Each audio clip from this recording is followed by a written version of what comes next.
क्या हाल है चाचा? ठीक है, खैरियत से? शुक्र है। चाचा कहाँ से आए हैं? मैं मियाँ वाली से आया हूँ। तो क्या उम्मीद लेकर आए हैं? मैं उम्मीद तो यही लेकर आया हूँ कि खान ने जो जदोजहद शुरू की थी ना 1996 से जी, आज वो इंशाअल्लाह ताला अपनी मंजिल पर पहुँचने वाली है। जो आज़ादी मार्च है आपने देख लिया है कि आज पूरा पाकिस्तान इस्लामाबाद में आ चुका है और ये साबित हो चुका है कि एक सच्चा और निडर और बेबाक इंसान जिसने आवाज़ उठाई थी या कनाबुद वैया कनस्तईं, आज वो पूरी होती नजर आ रही है। ना वो किसी के सामने झुकता है, ना आपको किसी के सामने इंशाल्लाह झुकने देगा। पाकिस्तान जिंदाबाद। बिस्मिल्लाहिर्रहमानिर्रहीम। अस्सलामु अलैकुम। औकात टीवी में खुश आमदीद। मैं हूं अब्दुल जब्बार अंसारी और मेरे साथ आज शरीक गुफ्तगू हैं मोहम्मद आसिम खान। आज गुफ्तगू होगी हकीकी आज़ादी मार्च पर। सबसे पहले आसिम ये बताइए, हकीकी आज़ादी मार्च क्या है? जी, हमें तो ये इमरान खान साहब की समझ नहीं आ रही कि वो उसका मतलब क्या लेना चाह रहे हैं हकीकी आज़ादी मार्च का। कि जो गोरों से हमने 1947 में आज़ादी हासिल की थी, इसका मतलब है कि वो हकीकी आज़ादी नहीं थी जो कायद-ए-आज़म ने हमें दिलवाई थी। तो इमरान खान साहब अब जो कोशिश कर रहे हैं हकीकी आज़ादी दिलवाने की, तो शायद अब वो हमें हकीकी आज़ादी दिलवा रहे हैं। तो इसका मतलब तो ये हुआ कि हम फिर अब 14 अगस्त की बजाय जो इमरान खान साहब हमें आज़ादी की डेट देंगे, तो जश्न आज़ादी भी हम उसको हकीकी आज़ादी के दिन मनाया करेंगे। आसिम, वो थी इंग्लैंड से आज़ादी जी, और ये जो है ये अमेरिका से आज़ादी, मेरे ख़्याल में जो है ना उसका मफ़हूम ये लिया जाना चाहिए। जी, अमेरिका से आज़ादी तो अंसारी साहब आप तब हासिल कर सकते हैं कि जब आपकी मईशत मजबूत हो, आपका जो मुल्क है वो सही लेवल पे चल रहा हो। जब आप मुल्क के अंदर पनाहगाहें और लंगर खाने और ठिये वगैरह लगाएंगे और इसी तरह के जब काम करेंगे, कोई ठोस पॉलिसी आपकी नहीं होगी और मुल्की लेवल पर कोई बहुत बड़े काम नहीं करेंगे, तो फिर तो आप अमेरिका तो क्या, आप हर बड़े मुल्क के ग़ुलाम रहेंगे। इससे पहले हमने प्रोग्राम किया, उसमें आप कह रहे थे कि ये जो है ना ऐसे एक सियासी ड्रामा है। तो लोग जो वाकई उस वक्त शाम तक तो कोई लोग नहीं थे। आसिम, में लोग कहाँ से आ गए? जी देखिए, जो कबाड़ खाने की दुकान होती है, सामान तो उसमें भी बहुत ज़्यादा पड़ा हुआ होता है, लेकिन वो सारे का सारा रद्दी सामान होता है। ये बात आप मेरी समझ लें। लेकिन कबाड़ वाले उसमें से भी काम की चीज़ें अलग कर लेते हैं, वही जो है कबाड़ वो कार आमद बन जाता है। वो बहुत बड़ा बिजनेस है वो तो। जी, वो बात आपकी दुरुस्त है, लेकिन आप ये बात भी जहन में रखें कि इमरान खान साहब KPK गए और वहाँ से अपने साथ लोगों को वो लेकर आए। तो इसमें ज़्यादातर लोग जो थे इस हकीकी आज़ादी मार्च में इमरान खान साहब के साथ, वो पेशावर से ही उनका तल्लक था। उनके ऊपर नाम लिखे हुए थे करक, बन्नू, दीर और इस तरह के जो है कोहाट। तो इसी तरह की गाड़ियाँ उस काफ़िले में ज़्यादातर शामिल थी। देखें जी, जब उन्होंने पूरे मुल्क से लोगों को कॉल दी है, जाहिर है वहाँ से तो लोग ज़्यादा आने थे क्योंकि KPK में उन्हीं की हुकूमत है। वहाँ से तो लोगों की तादाद डेफिनेटली ज़्यादा होनी थी जो कि शामिल हुई। और मैं भी तकरीबन 12 बजे के लगभग वहाँ से गुज़रा, तो यकीन जानिए आसिम, गाड़ियाँ ही गाड़ियाँ। जस्टिस अब्दुल रशीद रोड है ना ये, इस पे और जिना एवेन्यू पे और अतराफ़ में मोस्टली मुझे गाड़ियाँ ही गाड़ियाँ नज़र आईं।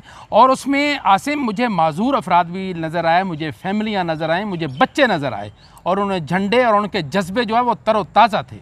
जी, ये तो आप देखें कि अगर जब मरियम नवाज़ का जब जलसा होता है लाहौर में और वो जलसे के इख्तिताम पर अगर ऐलान कर दें कि जी ठीक है हम इस्लामाबाद की तरफ मार्च करते हैं और डी चौक में जाकर अपनी पावर शो करते हैं, तो मेरे ख़्याल में जितने इमरान खान साहब के साथ लोग थे, तो इनके तो लोग थे शहीद मिल्लत का जो परेड ग्राउंड है, जो मेट्रो स्टेशन है, वहाँ तक थे। अगर मरियम नवाज का यहाँ नहीं जनाब, आपकी इन्फॉर्मेशन के लिए मैं एक मिनट, आसिम खान, मैं उधर से, मेरी बात सुने, वो तो सेंटारस भी सर क्रॉस हो जाएगा। तो उनके सेंटारस भी क्रॉस किया हुआ था, वो F10 गोल चक्कर वहाँ से भी आगे तक लोग थे। मैं भी गया था वहाँ पे देखने के लिए। तो शहीद मिल्लत का जो मेट्रो स्टेशन है वहाँ से आगे तक मैं गया, तो गाड़ियाँ इनकी वहाँ तक थी, उससे पीछे कोई वो थोड़े ही इनके लोग थे। तो मेरे ख्याल में जो इनकी एक्चुअल तादाद थी रात को वो 15,000 के करीब तकरीबन लोग थे। बस ये आपका अंदाज़ा है, वो तो कह रहे हैं कि हमारे लाखों में तादाद थी। जी, लाखों में नहीं हो सकती तादाद, आप उसमें आप देख लें कि गाड़ियाँ उनकी कितनी थी। देखें आसिम, जब लोगों ने उधर जाना शुरू किया तो उनके लोगों को समंदर को रोकने के लिए आप वहाँ मौजूद थे, आंसू गैस भी पुलिस ने चलाई, क्या मंजर था वहाँ पे? जी, वो समंदर को रोकने के लिए नहीं चलाई गई, कुछ शरपसंद थे जो तोड़ फोड़ कर रहे थे और आगे बढ़ने की कोशिश कर रहे थे कंटेनर्स को हटा कर। तो लाज़मी बात है कि इंतज़ामिया उसमें एक्शन लेती है। ऐसे एक्शन जो हैं वो इमरान खान साहब के भी दौर में होते रहे हैं PDM के ख़िलाफ़।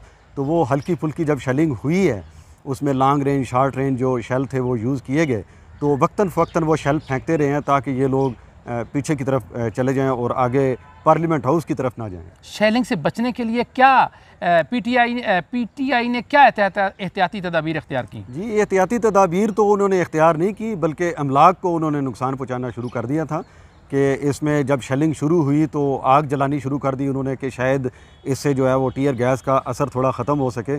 तो आग जलाने के लिए उन्होंने मेट्रो में जो परेड ग्राउंड के अतराफ़ जो मेट्रो स्टेशन के में जो दरख्त लगे हुए हैं, उसमें से सिर्फ 25 से 30 के करीब जो दरख्त थे, उनको खड़े दरख्तों को, हरे दरख्तों को पेट्रोल डालकर आग लगाई गई। और जो जिन्ना एवेन्यू के अतराफ़ में जो ग्रीन बेल्ट थी उसके ऊपर भी पेट्रोल डालकर आग लगाई गई। और जो ज़ेरे ज़मीन केबल थी PTCL की, वो भी मुतासर हुई, उसके जो मेन होल थे उनके अंदर पेट्रोल डालकर बाकायदा आग लगाई गई। आसिम, ये जो आग लगाई गई, सुनने में ये आया है कि ये शेलिंग का असर ख़त्म करने के लिए जलाई गई थी, आप क्या कहते हैं? जी, शेलिंग का असर ख़त्म करने के लिए तो वो कोई और भी तरीक़ाकार इस्तेमाल कर सकते थे, जैसे गीला रुमाल इस्तेमाल कर सकते थे, पानी इस्तेमाल कर सकते थे, मास्क यूज़ कर सकते थे। मास्क भी वहाँ पे अवेलेबल थे और काफ़ी सारे तरीके थे। लेकिन ये तरीका हमने पहली मरतबा देखा है कि आप दरख्तों को आग लगाना शुरू कर दें, आप PTCL। अब मुझे आप ये बताएं अंसारी साहब कि टीयर गैस से बचने के लिए क्या PTCL की केबल को आग लगाना ज़रूरी थी? उन्होंने तो ये आग इसलिए लगाई कि जो टीयर का असर है उसको ख़त्म किया जाए। बहरहाल मैं आपकी इस बात से इत्फाक करता हूँ कि कौमी अमलाक जो हैं उनको नुकसान नहीं पहुँचाना चाहिए, पुरअमन तौर पे रहना चाहिए। अच्छा, एक और बात है, इमरान खान 20 घंटे की मुसाफत के बाद जो है ना वो सेंटोरस के करीब उन्होंने कहीं खड़े होकर ख़िताब किया। और आसिम, मैंने उनका ख़िताब सुना, बड़ी थके थका अंदाज और मतलब एक कोई वो इतना ज़्यादा जोश नहीं लग रहा था मुझे। जी, लाज़िम बात है कि वो जोश उनका जो नहीं था वो ख़त्म हो चुका था, क्योंकि राना सनाउल्लाह की हिकमत अमली की वजह से उनका लॉन्ग मार्च जो है वो दम तोड़ चुका था। और अब इसीलिए वो डी चौक की तरफ फिर नहीं आए और इमरान खान साहब ने यही अपने लिए बेहतर समझा कि वो सेंटारस के पास खड़े होकर ही अपनी तकरीर कर लें, क्योंकि आगे जाएंगे तो आगे राना सनाउल्लाह के साथ उनका टाकरा हो सकता है। न टाकरा शाकरा तो सब PTI के कारकुनों ने तोड़ दिया, उन्होंने कंटेनर हटा के वो तो वहाँ पहुँच गए सारे।